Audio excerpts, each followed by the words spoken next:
Thank you. Please be seated, and good morning. Welcome to the Idaho Supreme Court this morning for hearing in an appeal titled Herndon versus City of Sandpoint. In this matter, the appellants are Scott Herndon, Jeff Avery, the Idaho Second Amendment Alliance Incorporated, and the Second Amendment Foundation Incorporated. Represented here by Donald Kilmer, who will argue, and Alexandra Kincaid, who is appearing only.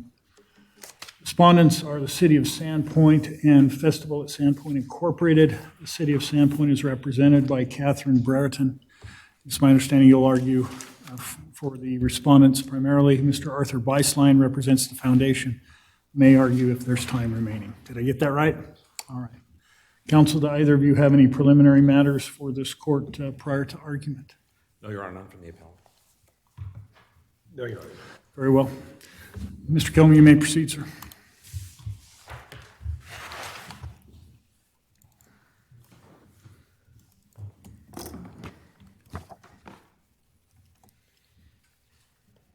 May it please the court. This is a case of first impression for this court, but it actually raises quite simple issues of law. May the City of Sandpoint shed its duties under the Idaho laws of preemption and self-defense that derive their power from the Idaho Constitution and the United States Constitution to violate the fundamental right of self-defense in order to hold a music festival? The answer should be no.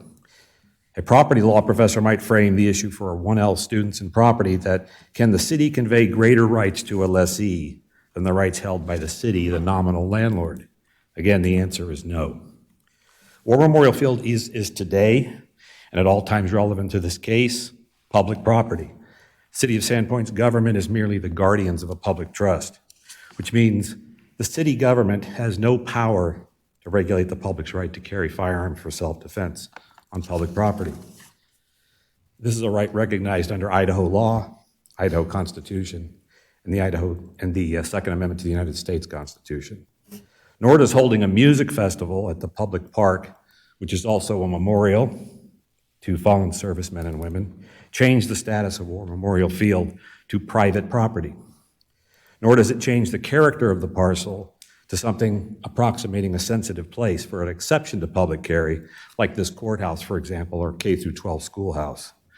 In this case, the lease was illegal from its start. The trial court committed reversible error through an erroneous application of judicial estoppel, and when it violated Idaho Municipal Corporations Code Section 50-1409.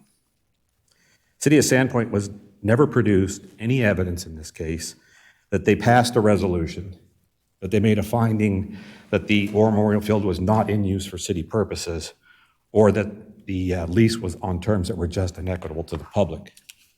They did pass some sort of continuing resolution that they were delegating that duty to the city executive branch of the city government, but that resolution also fail to contain the findings under 1409.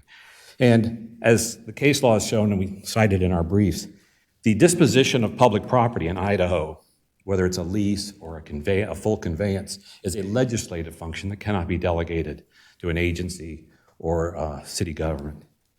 There was never... hold on. What about 49-301, I believe it is, that delegates the authority to a city to lease, among other contractual abilities?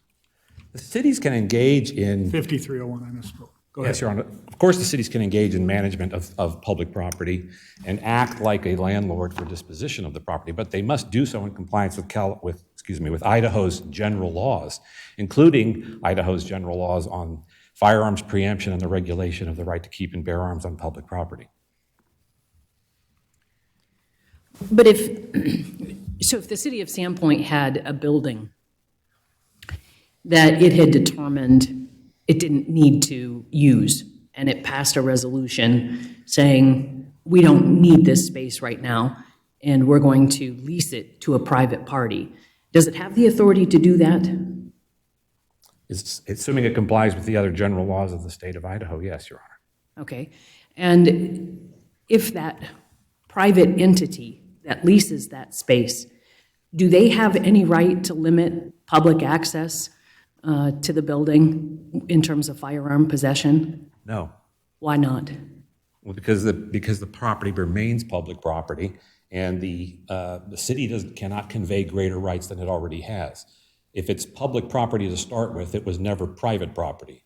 And the Idaho code section that deals with exempting or allowing the managers or the occupiers of property to exclude people with firearms is based on two fundamental issues.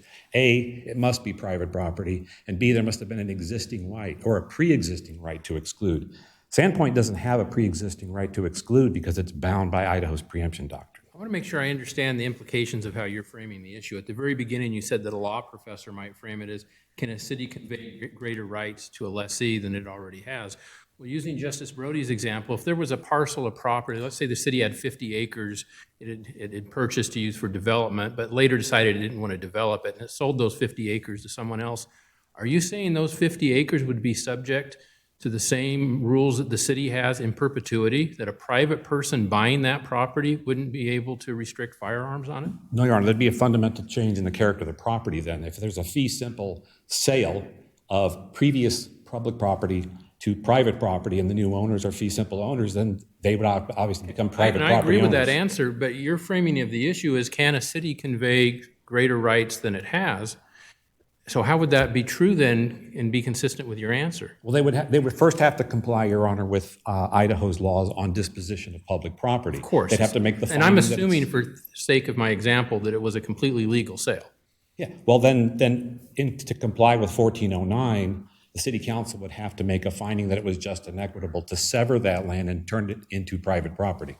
Okay, so if the city sells its land, the people that take it in fee simple aren't subject to the same rules as the city? Not once it becomes private property, Your Honor. And why are leases different then? Well, the lease is different. In this case, in 2019, the city never made the appropriate findings under 1409, number one. But it's also arguable that they could never make those findings. This is not a long-term lease, Your Honor. This is 2 weeks in the summer. There has to be a finding that the property is not in use by the city. That finding was never made. There has to be a finding that it would be just and equitable under Idaho law. And under Idaho law, preemption controls here, Your Honor. So the city would never have the power to exclude people at this event. So how do we square that with the ruling of this court in Bott versus City of Sandpoint? In that Where case, this court held the power to lease is purely discretionary function entrusted to the elected officials of the municipality. So if it's a discretionary function, how do we jive that? with the what you're telling letting, the us? letting of the property through use of a lease or contract or license or a permit, Your Honor, is not really what's at issue here. What's at issue here is the personal right. The city of Sandpoint could not, if it executed the lease properly under 1409, lease it to, for instance, a Christian nationalist organization who then could exclude people of color or people based on sexual orientation or religion from the property. It's still public property. It still retains its right. And a personal right to engage in the use of public property is personal to the person. And that includes and extends to the right to keep and bear arms and to carry arms in public, Your Honor. So let me build on Justice Brody's question. If the city has a building and it wants to lease it, and as I take your argument, they can't allow the lessee to do anything that they, the city, couldn't do, then does that mean a private lessee who may lease that building to run their private business has to comply with the public accommodation provisions of the ADA? They're bound by all the constitutional provisions that allow folks to show up and do certain things at the property. Are you essentially saying that lessee is now a state actor and they're bound by all of the same laws that the city is? I think that argument can be rationally made, Your Honor. But I think that the real issue here is that fundamental rights, because we're talking about a fundamental right here, the right to keep and bear arms in public. Fundamental rights are not, they don't exist for the convenience of local government. They have to adjust their policies as well. So if in your example, you're talking about an office building that then subleases to, a dentist and a doctor and a lawyer, well, they're free to lock their doors, I suppose, if they're private tenants. But the problem is they're not free to prevent the carrying of firearms onto the property because it is still public property. So Why are if a they- Christian group then is leasing the property from the city, let's say it's a Christian youth group is having an anti-pornography event for 2 weeks on the same park, and a group of protesters, let's say, showed up, maybe dressed as drag queens, hypothetically. Are you saying the festival would not be, the Christian group would not be allowed to prevent them entry into the park? Well, I think there can be a distinction, Your Honor, between the regulation of expression and the regulation of a personal right to carry a firearm for self-defense. The city has a pre-existing right to regulate time, place, and manner with respect to speech and expressive conduct. What they don't have, because the Idaho legislature has said they don't, is a pre-existing right to regulate the right to carry a firearm for self-defense. What if their concerns wasn't their speech, but their concerns were their race, ethnicity, national origin, sex, or disability? What if it was one of those things? You're saying that the Christian organization, because they're renting from a public entity, wouldn't be allowed to keep people out if any of those things applied? Well, again, Your Honor, I still think that there's a distinction to be made. The city would not, if you're saying, can the city exclude somebody who is objecting to the anti-pornography people from carrying a firearm? The answer is no. Can the city exclude them from engaging in acts of mayhem or disruption or a public affray? Of course they can. So, of course, here, though, we're not dealing with a suspect class under the law, unless 2 white men carrying guns are a suspect class. I don't think we're dealing with that here. It's not suspect class, Your Honor, but it is what we've learned from Heller, McDonald, and now Bruin as well, is that there is no hierarchy of fundamental rights under the U.S. Constitution, and nor should there be under the Idaho Constitution. And that is, so the idea that we can forbid people from entering public property because they're exercising a right of speech or because of the color of their skin gets equal dignity under the law. It's a There yes, may no be no question. hierarchy, but the Second Amendment expressly applies to the government, correct? It doesn't expressly apply to individuals. However, there's a lot of case law saying that even individuals can't discriminate on the basis of religion, ethnicity, et cetera. So we're talking about a right that is less expansive than, say, free speech. Well, the way I would answer that, Your Honor, is that as Justice Zahn alluded to, does the festival, in fact, become a state actor or a public actor when it starts managing a public park? I think the answer is yes, especially when they seek to override the public safety laws of the state of Idaho. I mean, the discussion of how to regulate firearms on public property doesn't belong in a courthouse in Bonner County. It doesn't belong in the City Council of Sandpoint. It belongs in the state legislature. Did the city seek to override the Constitution, or did the festival seek to override the Constitution? I mean, those are 2 different actors as far as I'm concerned. My answer is both. How did the city do it? Well, I think the city, knowing that the festival had a policy of excluding weapons and leasing to them anyway, without making it clear that, hey, we can lease this property to you, but regardless of the wishes of your artists or the management of your festival, in Idaho, people get to carry the means of self-defense on them on public property. So you can't exclude weapons. But if you're going to regulate weapons, we can work with you. The city never took that opportunity. I think we mentioned in, at least in the trial court briefs, I don't know if it made it in the appellate briefs, that Idaho has laws on the consumption of alcohol and the carry of firearms. There could have been appropriate regulations promulgated that we would not have objected to for making sure that people are not carrying and consuming alcohol while at the festival. But they went one step farther, an unconstitutional step farther, by banning the weapons at the festival. The city, The festival did. the festival by excluding people, and the city by standing by and being basically the muscle to say, yes, if you enter the festival, we're going to arrest you for trespassing. That's the state action. But going back to the hypothetical of a private building and a private entity, if they called the police because someone refused to obey by their policy of not allowing firearms inside their building, this The police could respond, correct? Of course, it happens all the time. For instance, Costco is a private business owner, and it's theoretic, my understanding is they own the property that their stores are on. They oftentimes have to call the police, who have to either threaten to arrest somebody for trespass if they don't relieve themselves of their firearms before they go into Costco. This isn't Costco. Look, we're not saying that it can't be a music festival in Sandpoint. The music festival can take place on private property, or the festival can promulgate regulations that are in compliance with Idaho law. But the prohibition that's in 183302J for cities is it says the city basically cannot adopt or enforce any law, rule, regulation, or ordinance, and so regarding the possession of firearms. And so how is it that their actions in this case run afoul of that subsection? Well, it actually runs much deeper than that, Your Honor. The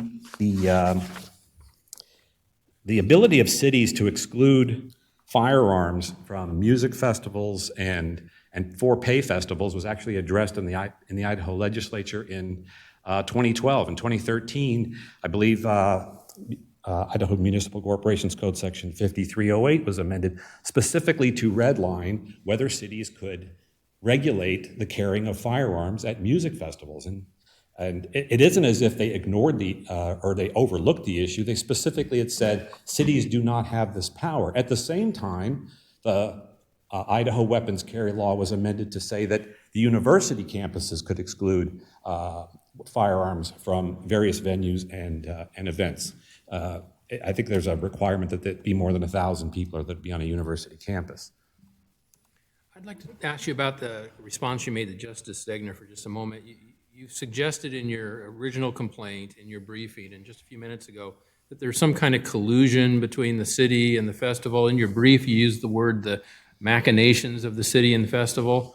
In the amicus brief, it was filed, I think, in supporting your position, they indicate that there's absolutely no indication in the record that the city colluded with the festival. So where is the evidence that there was some kind of collusion or conspiracy? You know, there's a strong inference based upon the conduct of the city attorney or the acting city attorney who actually showed up at the gate where my client was trying to, he already had a ticket, he wanted to enter the park. So the city attorney was well aware of the fact that there was going to be a controversy there.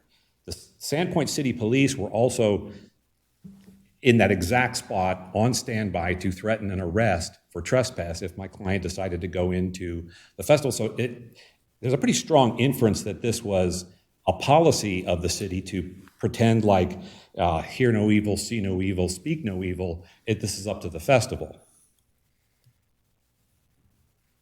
And this is Can I make an open and shut case right now that there was an overt conspiracy and a smoking gun? Not now, we didn't go to trial, Your Honor. So this inference is being drawn by something that happened well after the contract was entered into, after the festival had started, and a prosecutor showed up at the front gate, and from that we're to infer that there was this big conspiracy? Well, Your Honor, there are other inferences. I think that the whole resolution that the city passed to basically pass the buck on to the city government instead of the legislative body to manage the property was another attempt by the city council to distance themselves. I think the city council knew that they were stuck with the language, the very clear and express language of Idaho's preemption statute. Before you run out of time, I would like to hear you address 183302, subsection 25. We haven't talked about that yet. There is some indication in the record, at least from the appellants, from the respondents' perspective, that the legislature intended by adding this provision to 183302 to allow exactly this type of event when they added the language that nothing in this subsection shall be construed to limit the existing rights of a private property owner or private tenant. Yes. And so I'd like to hear your response to that. Yeah, Your Honor, the two important words in that code section are the rights of a private property owner and the words existing rights. And that was what I was referring to earlier in answering your question, that the City of Sandpoint does not have an existing right to exclude firearms from War Memorial Field, which remains public, not private property, regardless of the existence of a But lease. this is saying the existing rights of a private tenant, not the existing rights of a municipality. It includes private tenant, and yes, the festival's a private tenant. The problem is that the landlord in this case, the City of Sandpoint, doesn't have an existing right to exclude. I'm just wondering if you have a City of Sandpoint problem or if you have a statutory construction problem here. Well, Your Honor, that may be, but it's not, I don't think it's my client's problem. I think it's the City of Sandpoint's problem. I mean, if they want to petition or lobby the legislature for a change in the law so that they can exclude weapons at their festival, that discussion needs to take place in the The legislature. City of Sandpoint didn't pass this provision. The Idaho legislature did. We're required to honor the laws that they pass as long as they're constitutional. If the city interpreted it in a reasonable way, how do we get around that? Well, I think that's what this case is about, Your Honor. They did not interpret it in a reasonable way. The city has no existing right to exclude. Well, and let me circle back around then to the language of subsection 25. Yes. Isn't it a given that in property rights, a tenant or an owner has the right to exclude? Now, the legislature passes this law and says, city, you don't have the right to exclude. But subsection 25, doesn't that stand for the premise that private tenant, you do have the right to exclude? I would answer that in two ways, Your Honor. Again, we're back to this concept of the landlord not having greater rights, cannot convey greater rights that it has to a tenant. So it can convey the right to... But my point is, don't they always have the right? They never lost the right. The legislature just said, city, you can't exercise it. Well, yeah, if the city doesn't have the power to exclude people for carrying a firearm, then they can't convey that power to the festival. They can convey the power to the festival to exclude people who don't pay their ticket or who are disorderly and can be ejected from the festival, but they cannot exclude them from exercising a fundamental right. But the possession of firearms or the inability to regulate the possession of firearms has nothing to do with the property itself, right? I mean, it's not some kind of covenant that runs with the land. I mean, you're using real property concepts like covenants running with land, conditions running with land. That's not what this is. This is something that's very specific to a city, isn't it? When it comes to public property, Your Honor, I think that is exactly what I'm suggesting, is that when the Idaho legislature said that on public property, you have the right to carry a firearm for your own self-defense, that means that the sub-government managers of that public property do not have the power to exclude. It's almost as if there is an encumbrance against the public property that you can do other things. You can rent it, you can lease it, you can license it, but you cannot stop people from exercising a fundamental right. I'd like to reserve the rest of my time. Thank you.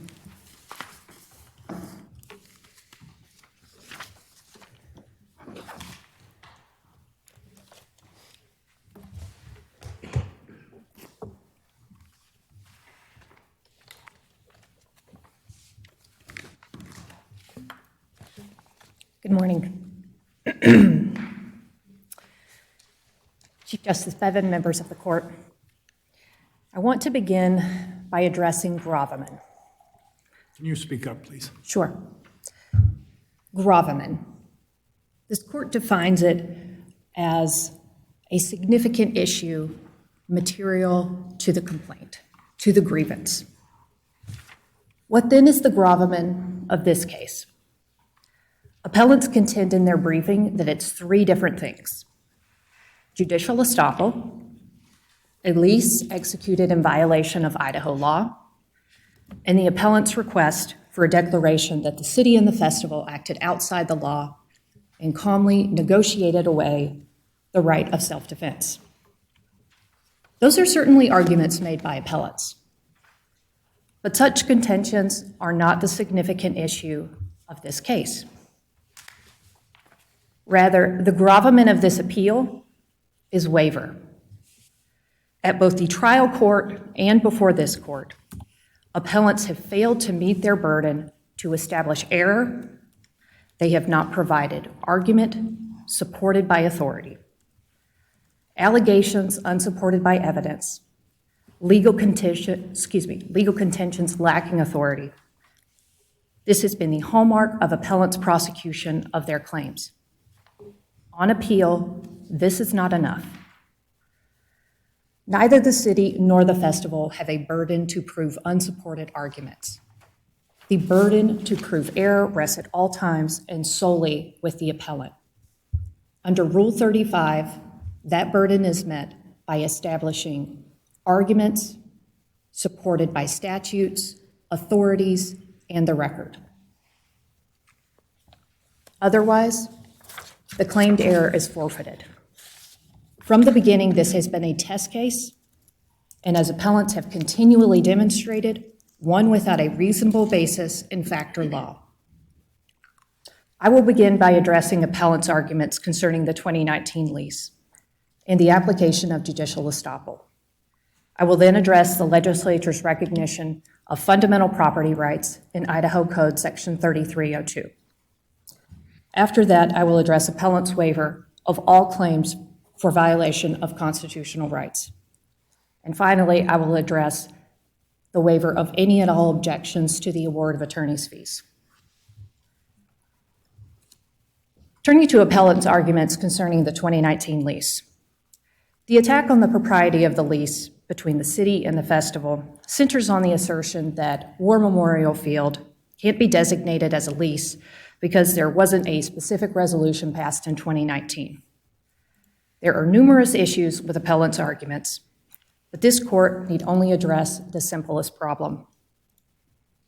Appellants have never provided argument or evidence that the city abused its discretion in leasing War Memorial Field. Absent from any argument at the court below or before this court is any evidence of glaring informality or illegality in the execution of the lease. Instead, appellants have claimed that the city and the festival had a premeditated plan, a conspiracy cloaked in the robes of a lease, and that they were in collusion to violate public policy.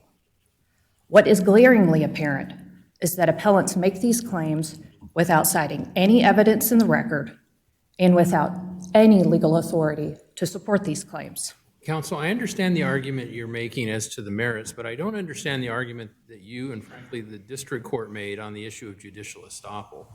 Just the fact that the plaintiffs in this case pled that there was a lease in existence doesn't mean that they were conceding that the lease was valid, does it? And I don't understand why they're stopped judicially from challenging the lease under the grounds that the district court found.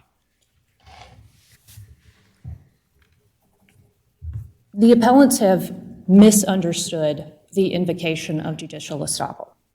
And to be clear, I might misunderstand it too then, because I don't understand how pleading a lease is in existence means that you're waiving the ability to challenge the legitimacy of the lease. And to build on that, I guess my question is, I don't think you raised this at all below. I think the judge brought it up sua sponte, from what I can tell. Yes, the judge did bring it up sua sponte, and it was not something that we addressed below with respect to an estoppel argument. To answer both of your questions, it is a basic premise of civil procedure rules that when a plaintiff files a complaint, they provide a short and plain statement that is based on factual contentions having evidentiary support. When a plaintiff invokes the jurisdiction of the court under a declaratory judgment claim, what that plaintiff is representing to the court is that the facts that they allege are the existing facts that the declaratory judgment will be made on. And this is from the Idaho egg producers case, and the citation to that is 59 Idaho 38. So for the appellants to have invoked the jurisdiction of the court based on a claim for declaratory relief, they were representing to the court that when they said, this is a lease, the city always leases War Memorial Field to the festival in August, and it did so in August 2019. We want a declaratory judgment that says they can't do X, Y, Z. It made the representation to the court that that was an existing fact. It made the representation to the court that it was essentially an undisputed fact. And then where do you get undisputed fact? I mean, the basis for the claim is they say they have a lease. This is what happened as a result of the lease. This can't stand. Why does that mean they can't argue alternatively? Lease is invalid. I think, and we did address this with respect to the pleading of alternative theories. This is not an alternative theory, this is an alternative fact. And when Rule 8 says you can plead alternative theories, this court has said, but you're not entitled to plead facts which are incongruent with the ones that you have asserted. So if they had said purported, it would be okay? But because the complaint doesn't say purported lease, then somehow they've taken inconsistent positions? I think that if the complaint has said, if the complaint had made it clear that they did not believe that the lease was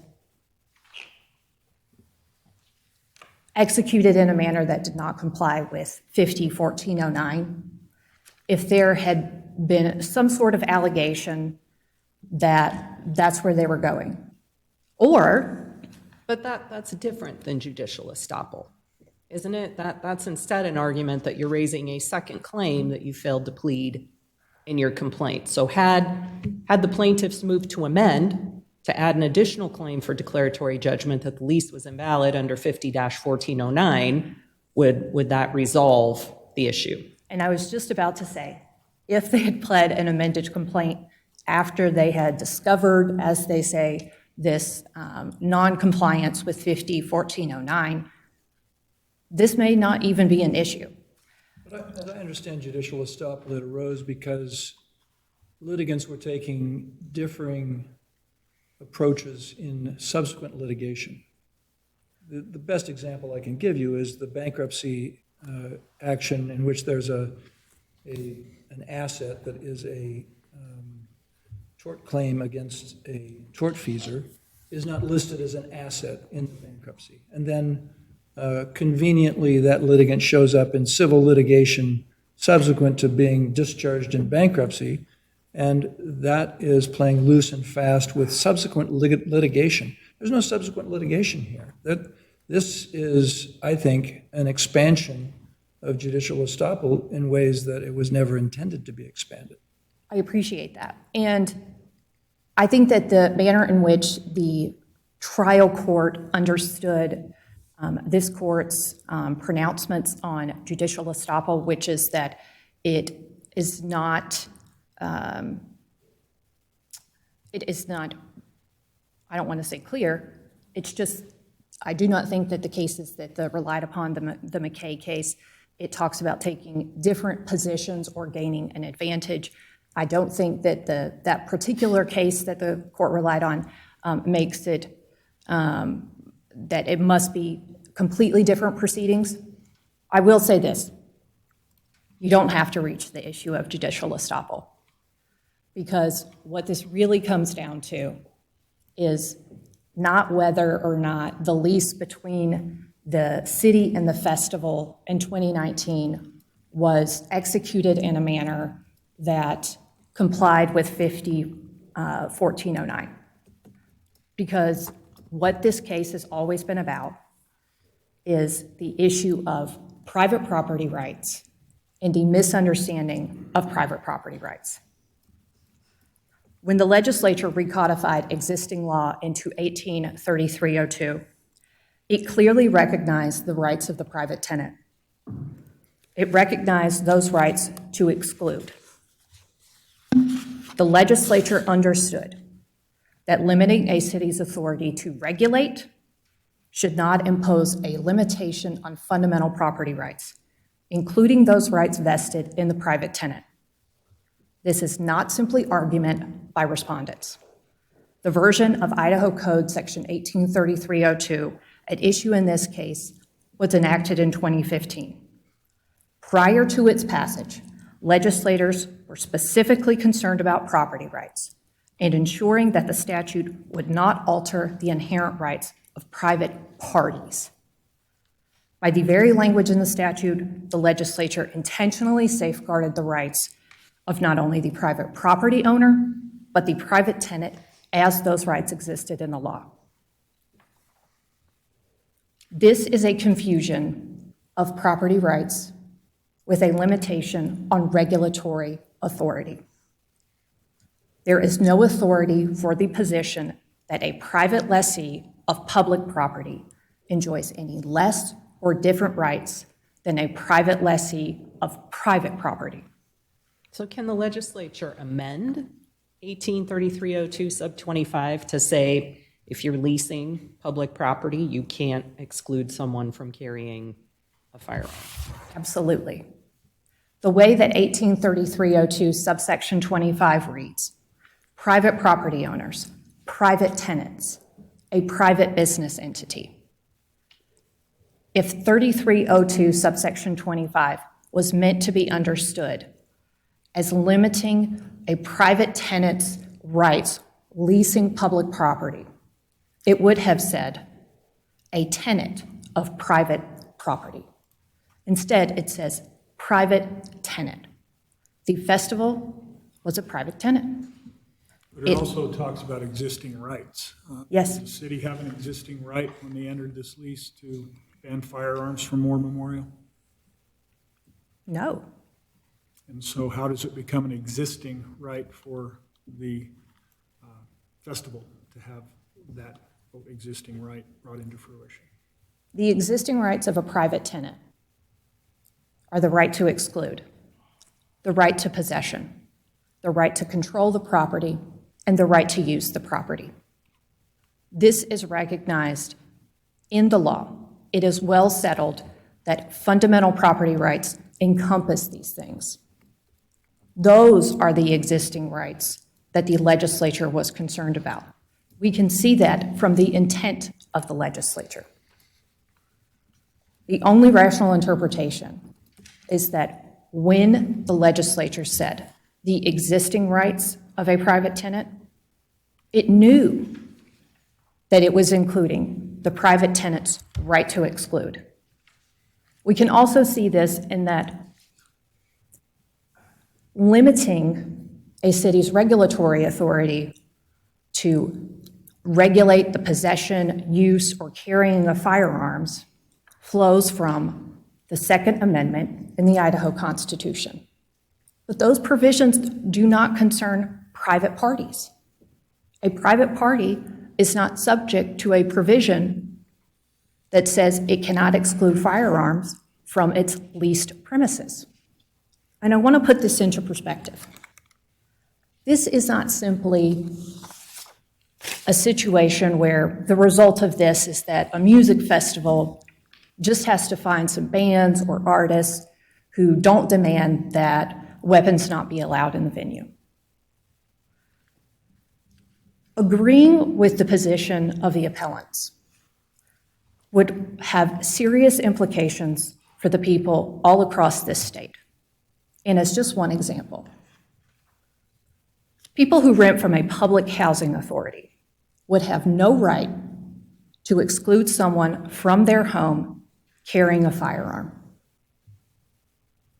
We talked about the hierarchy of fundamental rights. To agree with this position would elevate the Second Amendment over property rights. It would elevate the Second Amendment over the right of someone in their home to say, you cannot come in here. This would effectively deprive people of their right to defend their castle. Idaho Code sections 183302 and 183302J are concerned with governmental regulation. Whatever right the city has or does not have, and whatever right the festival has to exclude persons carrying firearms from the leased premises are by virtue of their status as public and private actors. In this same vein, Whether there has been an invasion of a constitutional right also depends on the public or private nature of the actor. For appellants to have succeeded on their claims, they needed to establish 3 critical elements. They have not done so. They have failed to prove a violation of a right secured by the Constitution or a federal statute. They have failed to prove a deprivation under color of state law. And they have failed to provide any evidence of a policy which was enforced, adopted, or implemented by the city, which caused a violation of their constitutional rights. Nowhere in the record is there any evidence that the city did anything to enforce the festival's weapons policy. The Second Amendment, the Fourth Amendment, and the Equal Protection Clause claims all require state action. And this all requires evidence and authority. Just so I'm clear, though, I'm trying to take your argument to the logical extreme. Are you saying the city can lease its park to anyone and then wash its hand completely of the decisions they make, even if they do violate constitutional rights? No. The debate that you were having previously and talking about different rights that come into play when property is leased. The character of property is an issue for First Amendment rights. Exclusion is an issue about immutable characteristics. But the Second Amendment right is not like those. This is not a decision that will encompass broad constitutional rights. This is about the very specific right of the right to bear arms, which must be free from governmental regulation. But it is not subject to the prevention of a private party saying, not here. The cases that respondents cited in our briefing, the Villegas case, the Gallagher case, these show what constitutes state action and what does not constitute state action. What the city did here was they preserved their property. They had a lease with an agreement with the festival that said, this is how you will use our property. This is how we will reserve it. Here are the roles and responsibilities of the parties. Here are the expectations. That is not collusion. That is not joint action. That is not a nexus. The lease, though, is silent as to any bans on guns. Purposely.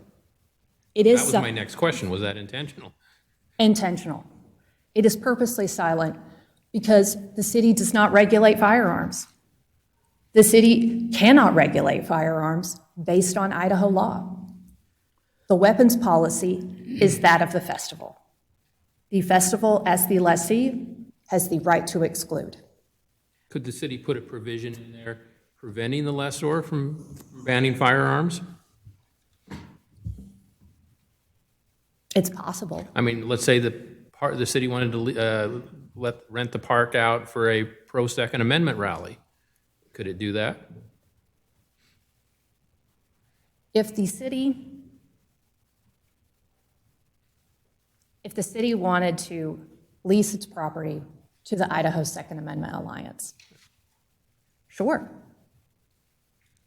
Does the Idaho Second Amendment Alliance want to allow people to bring weapons onto War Memorial Field? Probably. And would that be okay? Yeah. The city leased the property to the festival. Just like the choice of the Idaho Second Amendment Alliance to allow persons to bring weapons onto War Memorial Field, the festival has decided that it does not want that. What if the lease is invalid? That's a very good question, which we addressed in our briefing. The appellants don't have standing to address that. And this is confirmed in Bopp v. City of Sandpoint.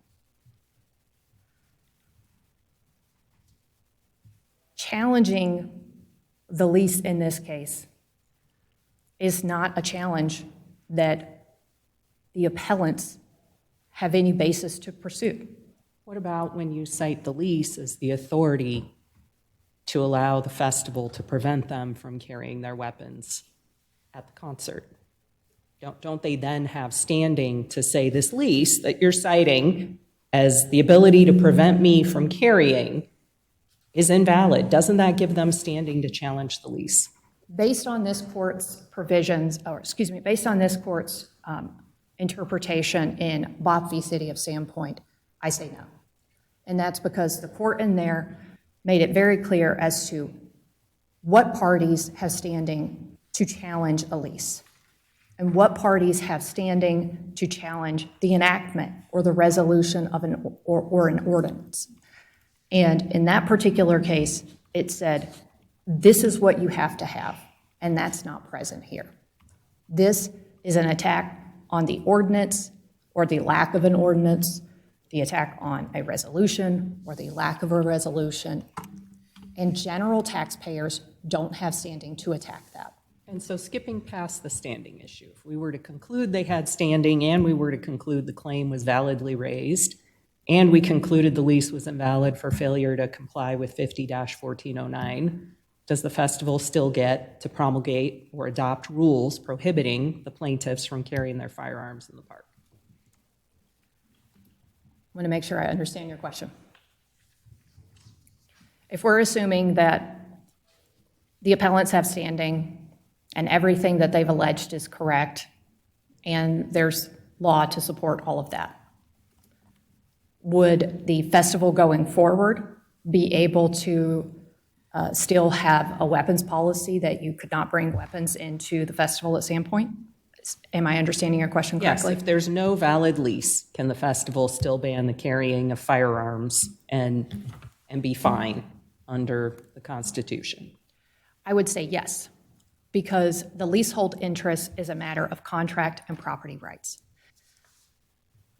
The leasehold interest exists even if the lease were to be deemed invalid. And going forward, the festival would still be able to exercise their rights to exclude and to control the premises. I have about 6 minutes left, and I would like to reserve some time for Mr. Beislein. But before you leave, I want to talk about 50-1409 for just a minute and what the requirements are. This is an interesting statute, and when you look at it, after the first sentence about the mayor and council may, by resolution, authorize the lease of any property, it goes on and it says, provided, and I think provided here is being used as a conjunction, meaning like understanding, and then it goes on to say that it may set apart portions of the public parks for, and if we use some ellipses, some amusements, and then it may enter into proper contracts necessary and proper to carry out the purpose of this provision. Why should we read the resolution requirement in sentence 1 as a requirement for what appears to be a carve-out in sentence 3 in this provision? I mean, is there a requirement that there be a resolution here? By statute. Under this statute? It says pass a resolution. Now, appellants have said that Bopp v. City of Sandpoint says that there has to be 3 things: a resolution, a finding that the lease is not needed for city purposes, and a finding that the terms are just and equitable. Bopp v. City of Sandpoint is not that simple. It doesn't impose any greater requirements when leasing the property. And in fact, it says when a city leases its property, it's essentially assumed that the terms are just and equitable, and that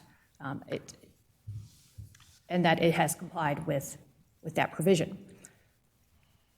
In this particular case, there wasn't a finding that the property was not needed for city purposes. That's in the record. And so this is a lease of property that was accomplished through the city's passage of the resolution pertaining to its special events policy. But I guess, let me be more clear, because I don't think I was clear when I asked the question.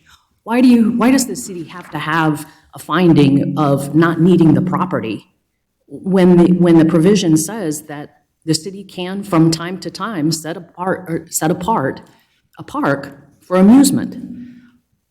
Why does it have to have all that?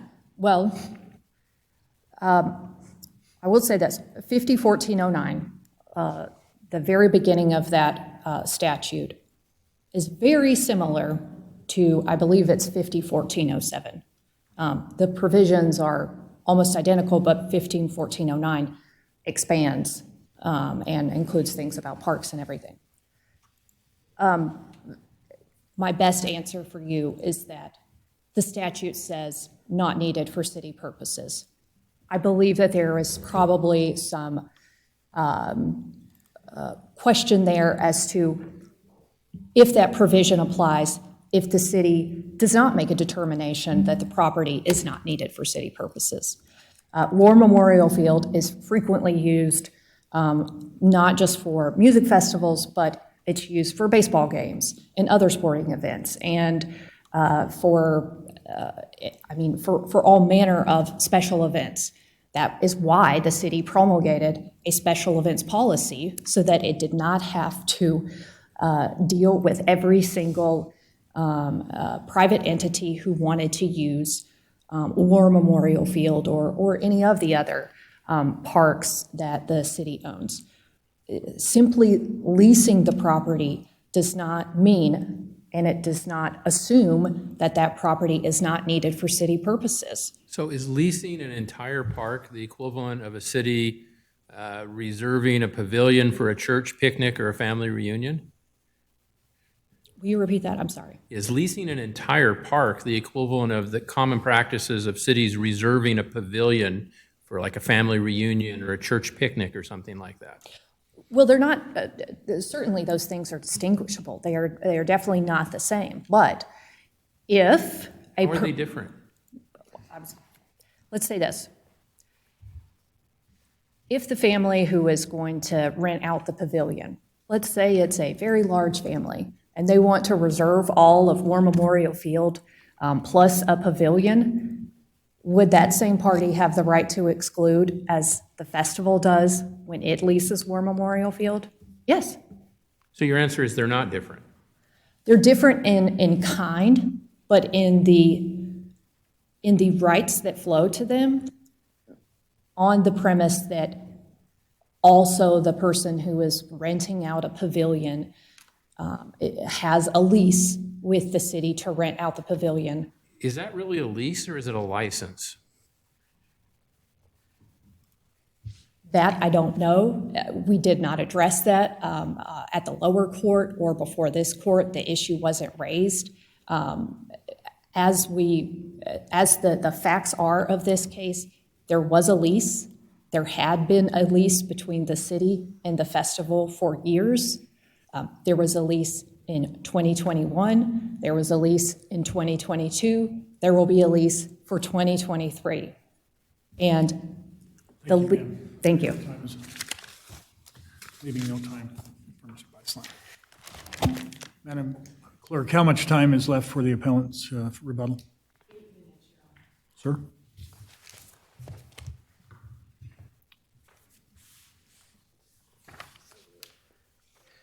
I want to be clear that we're making two complaints here. One is that for 2019, it's clear that the city did not comply with 1409, but our other argument is they can't comply with 1409. Okay? And if they want to try and comply with 1409 and take advantage of the exception in 3302 subsection 25, they need to take their business to the Idaho legislature, because the Idaho legislature made it very clear in 2013 that it was stripping the cities of this power to ban people from carrying firearms at public events, whether admission is charged or not. So it's not just preemption 3302J, it's 5308. And in this particular case for 2019, it's 501409. The city never complied with the requirements to lease the field, to lease War Memorial Field properly, and that's the basis of us challenging it under the Declaratory Relief Act. And so let me ask you about that, because I don't see any citation to 501409 in your complaint. I don't see any prayer for relief asking the lease to be declared void. So how did you plead it? We pleaded in our complaint, Your Honor, that the lease was ultra vires, that it was beyond the power of the city to lease this to the festival and include a provision that they could ban weapons. It was a windfall, and sometimes this happens in cases. When you start digging into the case, you start digging into the discovery that we were able to get from the Bonner County case, the earlier Bonner County case, and we did our own additional deep dive into the public records available from the City of Sandpoint, and we go, it's one of those V8 moments. Wow, they never passed a resolution. So that was gravy. But our argument all along is even if they could somehow comply with 1409 by cobbling together a resolution, that resolution couldn't stand up in a court of law because they cannot make a finding that the lease would be just and equitable as they violate the right of people to keep and bear arms on public property. Right, but they strike me as different claims, and so let me try and ask my question in a different way. The one I see in your complaint is the argument you focused on when you first stood up, which is they don't possess the right to exclude. They can't convey that. That's not an existing right that the festival can take in the lease. The other argument is there's no lease. There's no lease, so there's no protection. And I completely understand during the course of discovery, you learn things, but our case law is clear that the plaintiff has to amend to add a claim. They can't raise a new claim in the course of summary judgment proceedings. So I'm struggling with the fact that the only claim I see pled is you didn't have this right, you couldn't convey it, not your lease was never valid to start with. I might take exception to that, Your Honor. The word lease is mentioned 4 times in the complaint. In the introduction, we call it a lease because that's what the city called it. Throughout the rest of the complaint, we call it a lease or contract because we did not know. Because remember, we're dealing with an entity, the city saying, well, 330225 is magic language and therefore the festival can ban guns. Under notice pleading, all we're required to do is put the defendants on notice that we think your lease is bogus. Okay, so once we've done that, we've fulfilled our duty under Idaho Rule of Civil Procedure 8. It's kind of telling too, Your Honor, that there was no Rule 12 request for a more definite statement. There was no objection from the city in the cross motions for summary judgment that, hey, this 1409 thing is something we were surprised by. So we put it in our summary judgment motion because it was a bonus to us. And we thought that it would resolve the case. If you're going to do that, why didn't you move to amend your complaint and allege as an additional grounds for relief that the lease was invalid ab initio because it wasn't adopted properly?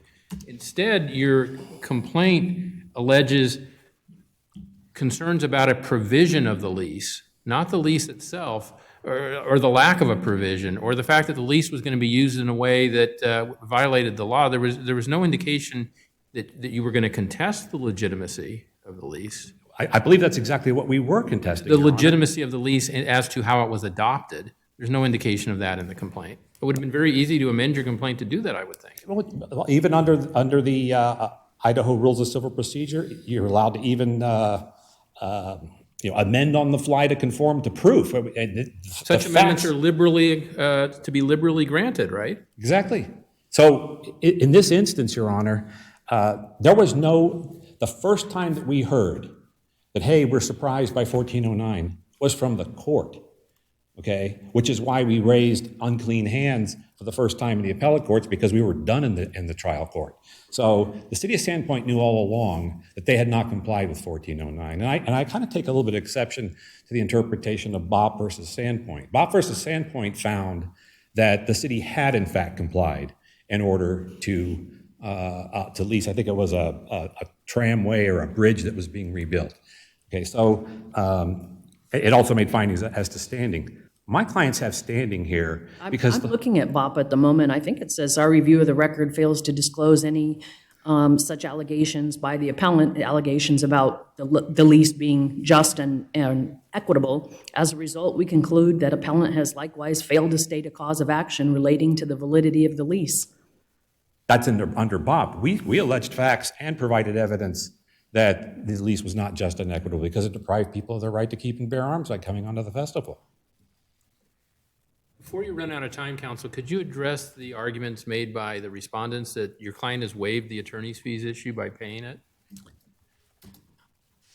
Well, actually, we're hoping that you'll reverse the trial court and it won't be an issue. In the off chance we don't, tell us how we should address that. Well, it was quite embarrassing to have missed that deadline. And the moment we realized that we missed the deadline, we filed a request to stop the court and give us an opportunity to submit an opposition brief. We filed a motion to extend time and to request for waiver of default and attached the quickest set of objections that we could.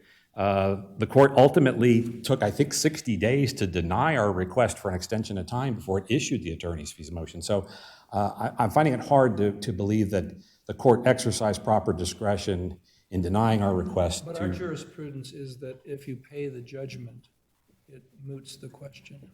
And we have paid the judgment and hoping to get it recovered, Your Honor. But that's contrary to our jurisprudence, and we're wondering how we get around our jurisprudence. On what issue, Your Honor? On whether we should refund what's been The paid. case law is pretty clear that if the decision below is reversed, we can claw back our attorney's fees at this point. We may have waived the issue of arguing It's it. been rendered moot by the payment of the money. That's our jurisprudence. You mean the request for an extension of time or to address the attorney's fees? The judgment itself, the payment of the judgment renders any effort to claw it back moot. That's not my understanding when I briefed the issue, and I believe there was actually a stipulation with one of the parties below that we would be entitled to claw back the fees if this court reverses the trial court, which it should do. Thank you. Where's that in the record, the stipulation? I think there's a stipulation with the festival for clawing back. I believe that the city refused to agree to that. But my reading of the case law was that we can claw back the payment of the judgment if the court reverses the trial court. Thank you very much. Thank you. Counsel, thank you to all of you. We appreciate the briefing and efforts in this case. Matters under advisement, and we will render a decision. We'll be in recess for approximately 10 minutes.